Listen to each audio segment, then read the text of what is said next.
Huh? James' jaw dropped to the floor looking at the representatives from the Hummer family kneeling toward him. Everyone's eyes were as big as saucers as they stared in disbelief. Who would have thought that the high and mighty Hummer family would ever kneel toward them in their lives? Were these mega big shots ever this humble before? What was wrong with them today? Were they sick or something? What's happening? Didn't the Hummers come to retaliate? Why are they all kneeling? What are the Hummers doing? This isn't some kind of reverse psychology tactic, right? Something's fishy here. I think this is part of their plan. As the Nicholsons continued to stare at the Hummers who were kneeling in front of them, not only were they not the least bit happy about this, but this even frightened them tremendously. Some of their legs even gave out as time passed. That was because the scene in front of them was too overwhelming for them to handle. To think that a mega big shot would kneel for them? They couldn't even see it happening in their dreams. Forgive me, Ms. Nicholson. The Hummers were the ones who were at fault last night. Thus, we are gathered here today for the young lady to offer her sincere apologies to you in person. I hope you can forgive us, Ms. Nicholson. After Fletcher took the lead and spoke up, he immediately bent down and kneeled on the ground with the utmost sincerity. Our sincere apologies, Ms. Nicholson. The representatives from the Hummer family shouted. All of them kneeled in unison afterward, without much thought for their reputation. Such a turn of events dumbfounded the Nicholsons yet again. So, it was true.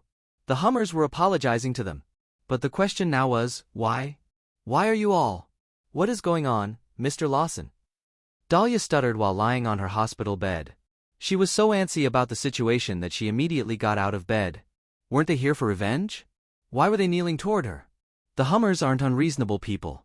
We admit our mistakes when we've done wrong, so we hope that you can forgive us for our trespasses, Ms. Nicholson, Fletcher replied with his head lowered. What are you talking about, Mr. Lawson? Please get up quickly. I'm afraid there has been a misunderstanding. We'd already be glad if the matter was dropped entirely. What other reason do we have to accuse the Hummer family of?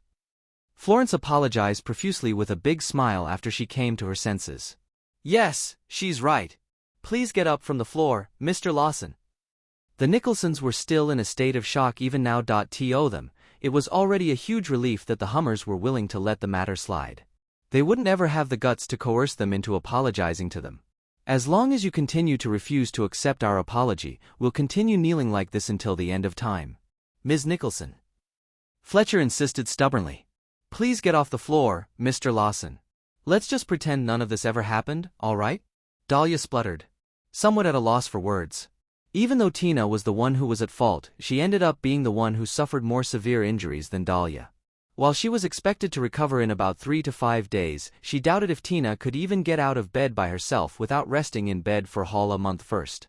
This was the main reason she was so speechless when she heard that Tina, a member of the usually pig-headed Hummer family, was even going to apologize to her. Thank you, Ms. Nicholson, for being so kind to us. Fletcher exclaimed as his face lit up with joy. He proceeded to give her a bow before gesturing for the representatives from the Hummer family to get up off the floor. This is great. So it was a misunderstanding, after all. We should be fine now. Florence let cut a long sigh of relief. Although she didn't know what had just happened, it was obvious that they managed to tide through this time of crisis unscathed. That's right. Peace and harmony bring wealth, after all. James grinned, even though his back was drenched in a cold sweat. Just when everyone thought that they were safe, Dustin suddenly spoke out, wait a minute. Tina was the one who beat Dahlia up, so it's only fair that she apologized too. The crowd immediately burst into an uproar the moment they heard that. Some of the representatives from the Hummer family started exchanging glances with frowns on their faces. Meanwhile, it felt as if the Nicholsons had been struck by lightning, as all of them remained frozen on the spot. Was that man batshit crazy? The Hummers had already announced that they planned to drop the matter entirely, so why was it that this man still insisted on courting death on their behalf?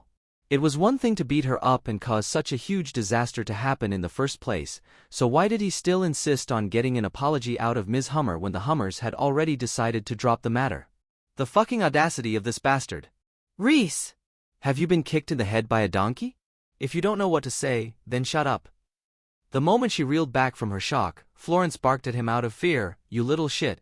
If you want to fucking kick the bucket so much, why don't you keep us out of this? James cursed and felt like going up to him to throw hands. Some balls you got. Rhys! The Hummers let you off by the grace of their hearts, and yet you still dare to say that so shamelessly. Do you want to die so badly? To them, Dustin was a lunatic who spouted nonsense. Both parties had already reconciled with one another, so why bother stirring up trouble again? What if this angered the Hummers? Then, who would be the one to take the fall? Is it not right to seek an apology from someone who beat you up? Am I wrong? Dustin asked plainly. Shut the fuck up, Rhys. You're a nuisance. You're going to get us killed. Florence jumped to her feet and cursed. Dustin! Please stop this, okay? Dahlia pleaded as she broke out in a cold sweat too. She hadn't expected the man in front of her to spew such outrageous words from his mouth in their current predicament. Fine. I'll shut up. Leave the rest up to all of you, Dustin replied. Without saying anything more, he retreated to a corner, by his own admission. I think his brain must have been fried, Ms. Hummer. Thus, you shouldn't pay him any mind. Florence immediately lunged forward to apologize, as she was afraid of offending the Hummer family. Yes. This guy is a psychopath. He no longer has dealings with the Nicholsons. James was also full of smiles as he feigned humility.